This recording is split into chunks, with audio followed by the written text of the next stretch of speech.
Hi friends, welcome back. అందరూ ఎలా ఉన్నారు? సో, ఈ వీకెండ్ మా ఇంటికి ఫ్రెండ్స్ వచ్చారనమాట. ఇంకా కిడ్స్ కూడాను. సో, కిడ్స్‌కి అంటే మనం కొనాల్సింది పిజ్జా కదా! వాళ్ళకి పిజ్జా అంటే చాలా నచ్చుతది గదా! సో, అందుకని చెప్పి కాస్కోకి వచ్చామనమాట. కాస్కోలోని చీజ్ పిజ్జా చాలా బావుంటది అండ్ లార్జ్ పిజ్జా అనమాట. సో, అందుకని చెప్పి ఇక్కడ ఆర్డర్ ఇచ్చేసామనమాట. చాలా టేస్టీగా ఉంది. But waiting time like 10 minutes అలా ఉంటది. బట్ చాలా బావుంటది. ఇక్కడ పిజ్జాలే కాదు, ఇక్కడ చాక్లెట్ చిప్ కుకీస్ చాలా బావుంటదనమాట. చాలా యమ్మీగా ఉంటది.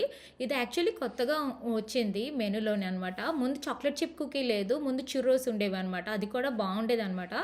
యాక్చువల్లీ కరోనా వైరస్ టైంలోని చాలా ఐటమ్స్ తీసేశారు. ఇప్పుడు అన్నీ పెట్టేశారనమాట. అండ్ ఇక్కడ టర్కీ శాండ్విచ్ కూడా చాలా చాలా బాగుంటుంది. And chocolate chip cookie and pizza these are all my favourites అనమాట. సో చూడండి, చీజ్ పిజ్జా వచ్చేసింది అనమాట. సో ఐ థింక్ ఫ్యామిలీకి, ఫ్రెండ్స్కి అందరికీ నచ్చుతుందని అనుకుంటున్నాను. ఇంకా టర్కీ శాండ్విచ్ అండ్ ఒక చాక్లెట్ చిప్ కుకీ కూడా ఆర్డర్ ఇచ్చామన్నమాట.